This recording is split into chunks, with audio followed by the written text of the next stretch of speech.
Hello नमस्कार, कैसे हैं आप सभी। उम्मीद करते हैं बहुत अच्छे होंगे। तो आज की इस वीडियो में हम यूनिट 2 स्ट्रक्चर ऑफ एटम का सेकेंड पार्ट मतलब 2.2 हम करने वाले हैं। तो अगर आपने 2.1 सब एटॉमिक पार्टिकल्स नहीं देखा है तो डिस्क्रिप्शन में जाइए, आई बटन में जाइए, चैनल पे जाइए, जहां जाना है जाइए और वहां जा करके आप उसको आराम से पहले पढ़िए, समझिए, फिर आइए इस वीडियो पे। तो आइए हम देखते हैं इस टॉपिक एटॉमिक मॉडल्स में दिया हुआ क्या है। देखिए एटॉमिक मॉडल होता क्या है, पहले इसको समझते हैं और ये आया कहाँ से या फिर इसकी ज़रूरत क्यों पड़ी। तो देखिए बहुत पहले से मैंने बताया कि 400 बीसी से लगभग उस समय एटम की खोज हुई थी। डिमिट्रिकस एक जो ग्रीक फिलोसोफर थे उन्होंने इसको ढूंढा था, तो उसका उन्होंने नाम रख दिया एटोमियो। फिर मॉडर्न ज़माने में इसको डाल्टन्स एटॉमिक थ्योरी वगैरह और ये जे थॉम्सन वगैरह है, तो इन्होंने अब सब अपने अपने अंदाज से बताया इसके बारे में। तो फिर ये जरूरत हुई कि भाई ठीक है, मैटर का सबसे स्मॉलेस्ट पार्टिकल तो एक एटम होता है, लेकिन एक एटम दिखता कैसा है। एक एटम के अंदर में जो ठीक है सब एटॉमिक पार्टिकल्स भी हम जान गए, इलेक्ट्रॉन, प्रोटॉन्स और न्यूट्रॉन्स के बारे में भी हम जान गए, कब ढूंढा गया इसको, इसमें चार्जेस कितने होते हैं, इसमें मास कितना होता है, electron proton charge to mass ratio क्या होता है, ये सारा चीज़ अगर हम जान गए तो अब ज़रूरत थी कि भाई ये दिखता कैसा है आखिर में।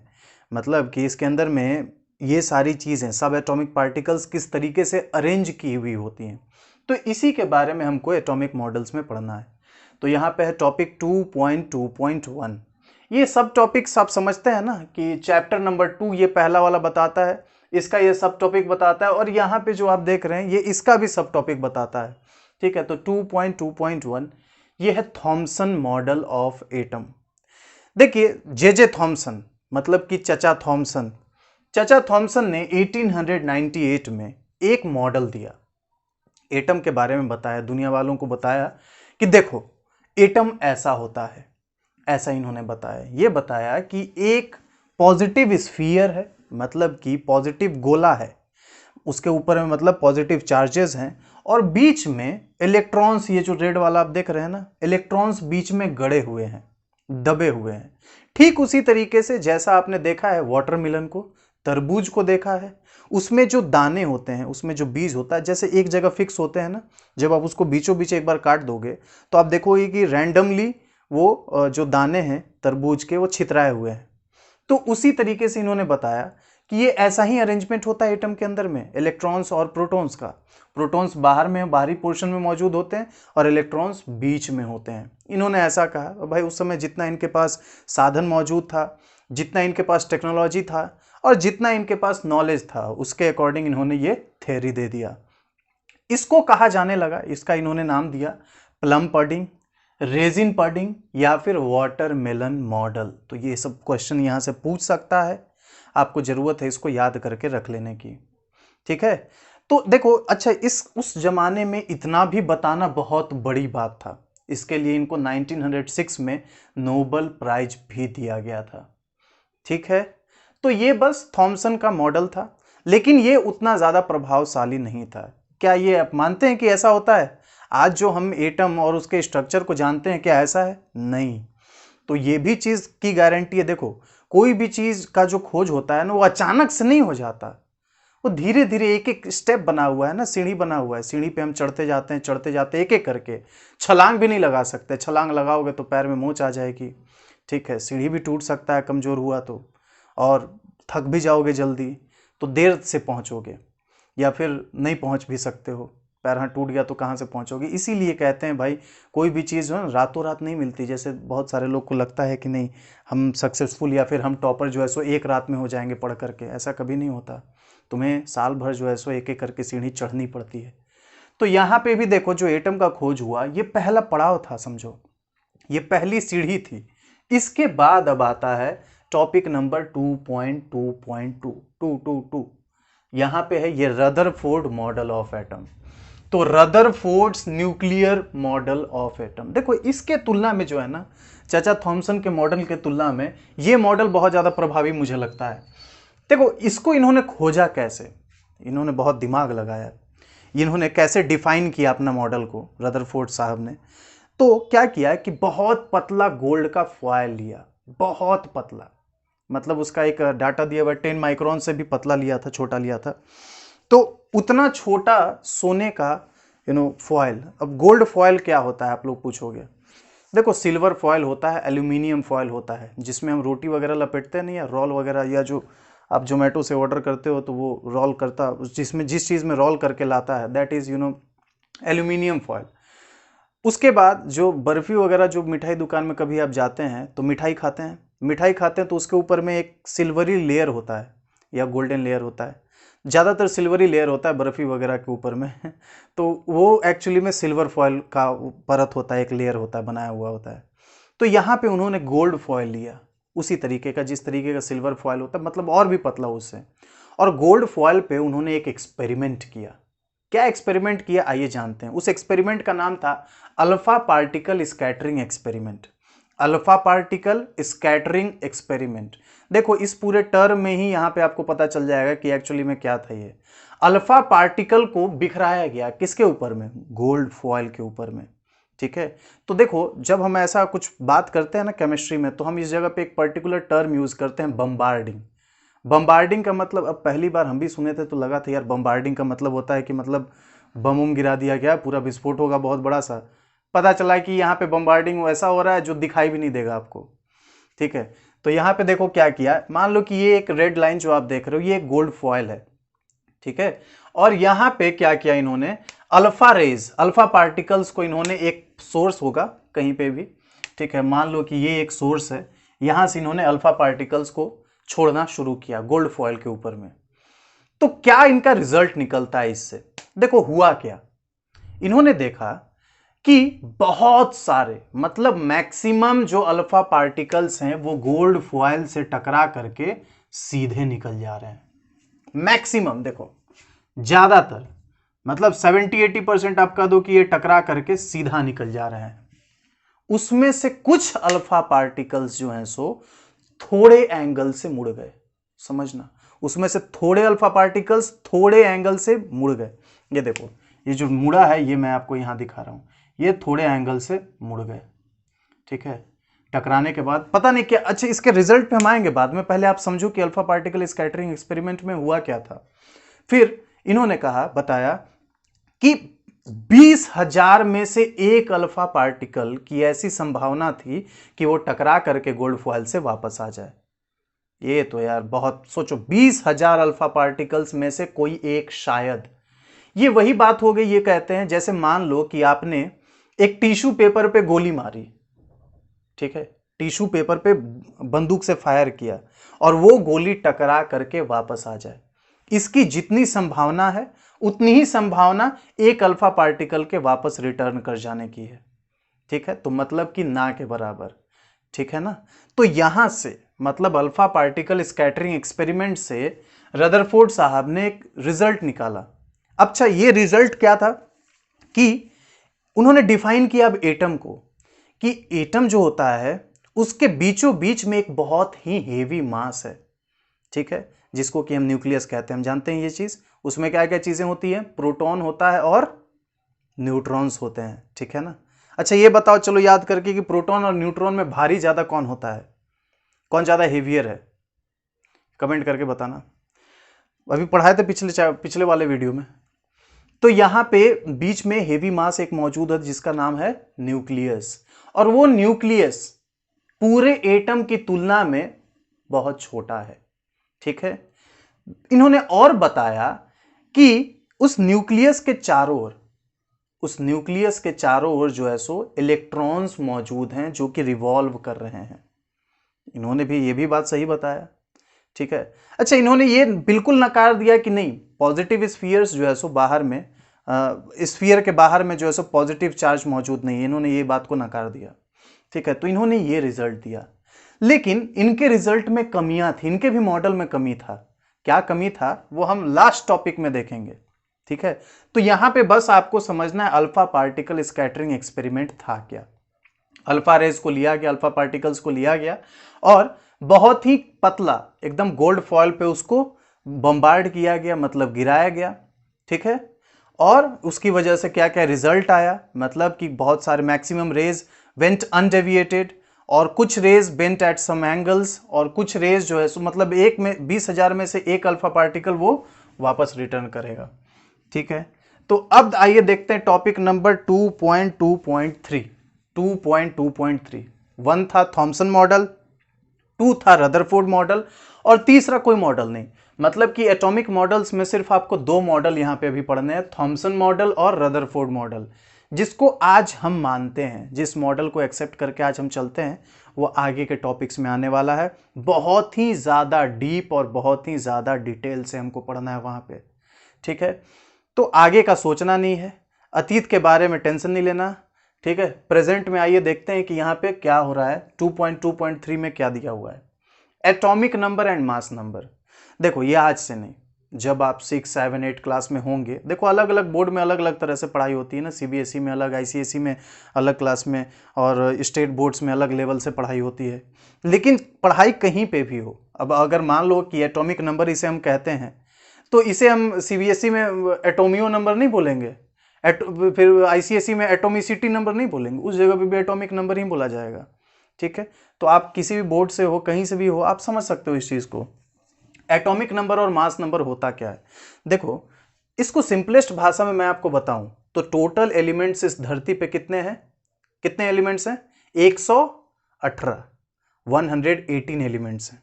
इन 118 एलिमेंट्स को सीरियल ऑर्डर में अरेंज किया गया है उनके प्रॉपर्टीज के हिसाब से, ठीक है ना, या फिर कब कब खोज हुई उस हिसाब से उस ऑर्डर में इसको सीरियल ऑर्डर से 1 से लेकर के 118 में अरेंज किया गया है।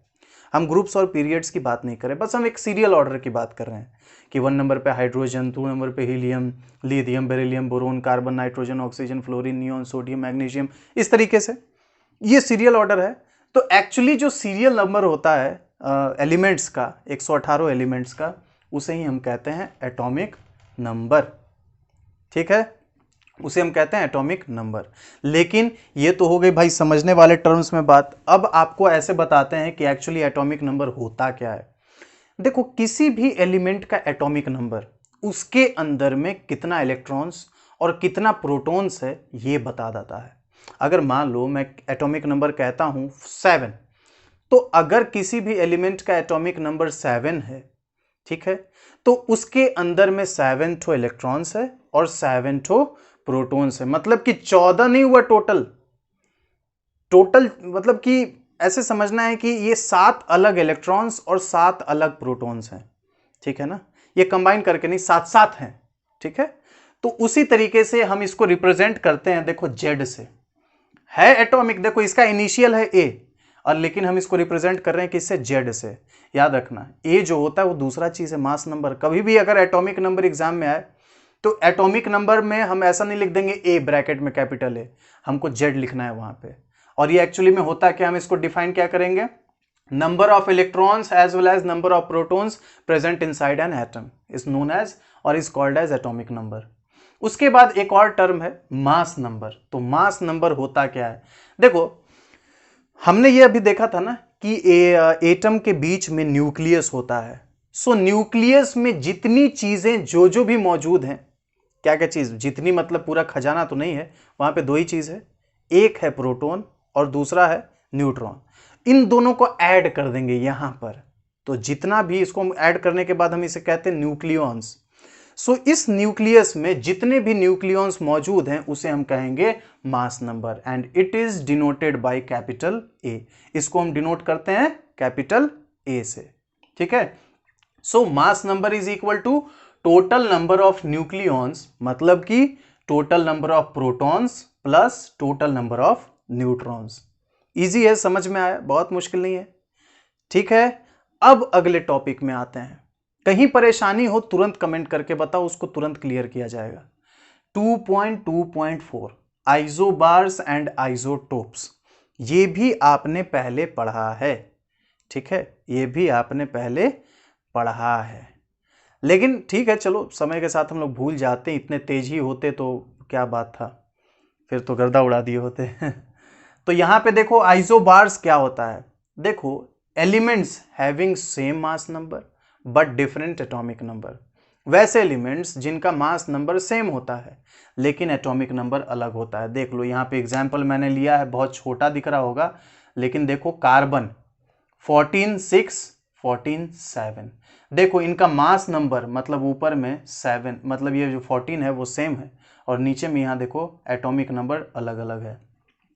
अच्छा, एक चीज आप गौर करो, इसके पहले थोड़ा ध्यान दो यहाँ पे कि किसी भी एलिमेंट को हम केमिस्ट्री में इस तरीके से रिप्रेजेंट करते हैं।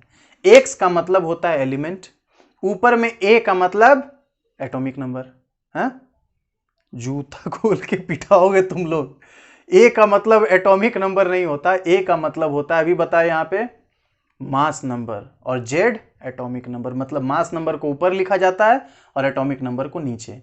तो आइसोबार्स का मतलब होता है same mass number. Same mass number मतलब ऊपर वाला जिधर पे ए लिखा हुआ होता है वो सेम होगा, लेकिन नीचे वाला अलग अलग होगा। ठीक है, ये होता है आइसोबार्स। आइसोटोप्स क्या होता है?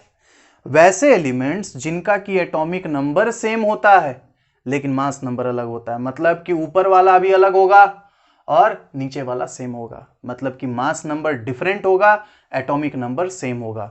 तो यहां पे एग्जांपल लिया जाता है हाइड्रोजन का। जनरली जब भी आइसोटोप्स की बात आती है और एग्जांपल में जनरली हम लोग यही लेते हैं, और आज से नहीं, ये युगों से चला आ रहा है भैया।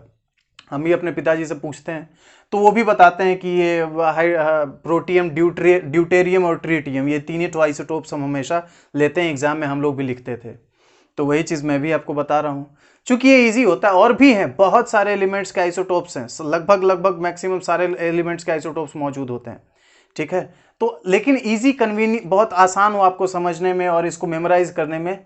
ठीक है, इसलिए हम हाइड्रोजन लेते हैं। यहाँ पे देखो हाइड्रोजन एक है H, इसको हम बोलते हैं प्रोटियम, ड्यूटेरियम और इसको ट्रिटियम। ठीक है, तो प्रोटियम को H लिखा गया है कैपिटल H, ड्यूटेरियम का इनिशियल लिया गया पहला D और ट्रिटियम T। ठीक है, अब इस टॉपिक का 2.2 मतलब एटॉमिक मॉडल्स का लास्ट टॉपिक है 2.2.5। ये है ड्रॉबैक्स ऑफ रदरफोर्ड मॉडल। अब वापस से आते हैं हम इस रदरफोर्ड्स मॉडल पे।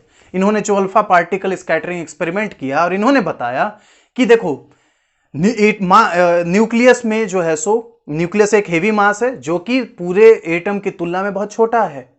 ठीक है, और एटम्स, इलेक्ट्रॉन्स जो है सो रिवॉल्व कर रहे हैं न्यूक्लियस के चारों ओर। ये उसी तरीके से रिवॉल्व कर रहे हैं जैसे हमारा सोलर सिस्टम है। सोलर सिस्टम में सन सेंटर पे है और सारे प्लैनेट्स उसके चारों ओर रिवॉल्व कर रहे हैं। उसी तरीके से यहां पे जो है सो इलेक्ट्रॉन्स न्यूक्लियस के चारों ओर रिवॉल्व कर रहे हैं। तो ठीक है, गलत नहीं बताया, लगभग ठीक ही ठाक बताया। ठीक है ना। इन्होंने कहा कि ये स्मॉल स्केल हमारा सोलर सिस्टम है। एक्चुअली पूरी 100% ये बात सही नहीं है, क्योंकि है ना, ऐसा है ना कि 2D शेप में वो एक ही ऑर्बिट पे रोटेट नहीं करें, कोई ऐसा कर रहा है, कोई ऐसा कर रहा है, कोई ऐसा कर रहा है।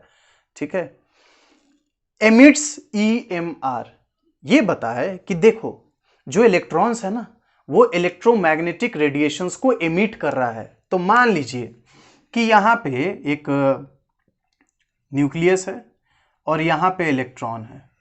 ठीक है, सो अगर ये इलेक्ट्रॉन है, ये अगर एमिट करेगा इलेक्ट्रोमैग्नेटिक रेडिएशन, ये इलेक्ट्रॉन अगर इलेक्ट्रोमैग्नेटिक रेडिएशन को इमिट करेगा, तो देखो एक चीज आप हमेशा याद रखना, कोई भी चीज अगर रेडिएशन को एमिट करती है मतलब छोड़ती है, तो उसके अंदर एनर्जी तो घटता जाएगा, एनर्जी घटता जाएगा। वैसे मशीन तो है नहीं कि इसके अंदर में एनर्जी चलता रहेगा चलता रहेगा चलता रहेगा, ऐसा तो है नहीं, ये रोबोट तो है नहीं। इसके अंदर अगर एनर्जी है तो वो अगर इलेक्ट्रोमैग्नेटिक रेडिएशन दे रहा है तो उसका सारा का सारा एनर्जी खत्म हो जाएगा। मान लो ऐसे कि अगर आप कोई काम कर रहे हैं तो काम आप जीवन भर करते रह जाएंगे क्या? मतलब एक ही काम को, ऐसा नहीं है, आपको ब्रेक लेना पड़ेगा, रुकना पड़ेगा, रिकवर करना पड़ेगा, फिर आप काम कर सकते हैं, है ना। तो वही बात यहाँ पे भी है कि ये बताते हैं कि अगर कोई भी इलेक्ट्रॉन इलेक्ट्रोमैग्नेटिक रेडिएशन को इमिट कर रहा है तो उसके अंदर एनर्जी खत्म हो जाती है, और एनर्जी खत्म हो जाएगी तो देखो बीच में क्या है, पॉजिटिव चार्ज मौजूद है। ये इलेक्ट्रॉन क्या होगा, थोड़ा सुस्त आ जाएगा, एनर्जी खत्म खत्म खत्म खत्म खत्म, और ये आकर के मिल गया किसमें, न्यूक्लियस में आकर के मिल गया। न्यूक्लियस में कौन मौजूद है, प्लस चार्ज मौजूद है। इलेक्ट्रॉन पे कौन सा चार्ज होता है, निगेटिव चार्ज होता है। तो प्लस और माइनस जब मिलते हैं तो क्या होता है, पता है ना, जब प्लस और माइनस आपस में मिल जाते हैं तो क्या होता है, सबको पता है, ब्लास्ट हो जाता है। सब तबाह हो जाता है, खत्म हो जाता है, बर्बाद हो जाता है, समझ रहे हो ना। तो बस यहां पे भी वही होता है। ठीक है, समझ गए। तो इसके लिए ये इनका कमी था एक, है ना, कि ये बताया कि अगर कोई भी इलेक्ट्रॉन इलेक्ट्रोमैग्नेटिक रेडिएशन अगर बताए कि इलेक्ट्रॉन इलेक्ट्रोमैग्नेटिक रेडिएशन इमिट कर रहा है, लेकिन कोई भी चीज़ जब इलेक्ट्रोमैग्नेटिक रेडिएशन इमिट करता है तो उसके अंदर की एनर्जी खत्म हो जाती है और वो आकर के एक बार एक समय ऐसा आएगा कि जब वो रेस्ट पे आ जाएगा, एकदम इत्मीनान हो जाएगा। और हम लोग ये चीज़ जानते हैं कि एटम एज अ होल, एक पूरे एटम की बात करें, कंप्लीट एटम की, तो वो एक इलेक्ट्रिकली न्यूट्रल होता है। आज हम ये चीज़ जानते हैं। इलेक्ट्रिकली न्यूट्रल का मतलब कि उसमें जितना नंबर ऑफ इलेक्ट्रॉन्स है और जितना नंबर ऑफ प्रोटॉन्स, दोनों फिक्स्ड है और दोनों अपने अपने जगह पे डिफाइंड है। वो कभी कोई किसी से आकर के मिलने वाला नहीं है, मतलब एक साथ आकर के कभी भी कंबाइन नहीं करने वाला। ये चीज़ हम जानते हैं। तो ये भी इनका गलत हो गया, ये हो गया। फिर एक था does not define electronic structure of atom. देखो आज हम पढ़ते हैं ना इलेक्ट्रॉनिक स्ट्रक्चर, पढ़ते हो 1s2 2s2 2p6 3s2, तो ये सारी चीज़ें, ऑर्बिट, शेल्स, ये सारी चीज़ें इन्होंने डिफाइन नहीं करी। ठीक है, तो इसकी वजह से इनका भी मॉडल को रद्द कर दिया गया कि चलो जाओ यार दूसरा ढूंढते हैं, कोई आएगा मज़ेदार, अभी तो कोई बताएगा, अब नेक्स्ट। तो देखो ये पहली सीढ़ी थी, ये थी दूसरी सीढ़ी, अब आएगी तीसरी सीढ़ी अगले टॉपिक से। ठीक है, जो कि और भी ज्यादा समझने में आपको आसानी होगी। तो ठीक है, बस इस टॉपिक में इतना ही पढ़ना था, बहुत इजी है। क्वेश्चन देखो पूछे जाएंगे, यहां से पूछे जाएंगे थॉमसन मॉडल ऑफ एटम से क्वेश्चन पूछे जाएंगे। अल्फा पार्टिकल स्कैटरिंग एक्सपेरिमेंट को डिस्क्राइब करने दे सकता है, किसी भी एलिमेंट का mass number, atomic number calculate करने को दे सकता है, मतलब कि आपको दे देगा नंबर ऑफ प्रोटॉन्स, दे देगा नंबर ऑफ क्या दे देगा, प्रोटॉन्स दे देगा और प्लस नंबर ऑफ न्यूट्रॉन्स दे देगा। बोलेगा कि बताइए इसका मास नंबर क्या होता है, आपको मास नंबर दे देगा, यही सब घुमा फिरा करके पूछता रहेगा। ठीक है, या फिर एग्जांपल्स पूछ सकता है आइसोबार्स, आइसोटोप्स का। यहाँ पे ड्रॉबैक्स, ये मैं देखो बहुत समअप करके यहाँ पे पॉइंट लिखा हूं, लेकिन आपके बुक में डिटेल से दिया हुआ है, मार्क करो। यही सारी चीज है, कुछ अलग नहीं है, एकदम एनसीईआरटी पे चिपका हुआ चीज है। अगर आप ये सारी चीजें यहां से समझ जाते हो तो रटने की भी जरूरत नहीं पड़ेगी। ठीक है, तो बस इस वीडियो में इतना ही, मिलते हैं बहुत जल्द अगली वीडियो में। तब तक के लिए दीजिए इजाजत, पढ़ते रहिए मजे में। बहुत बहुत धन्यवाद।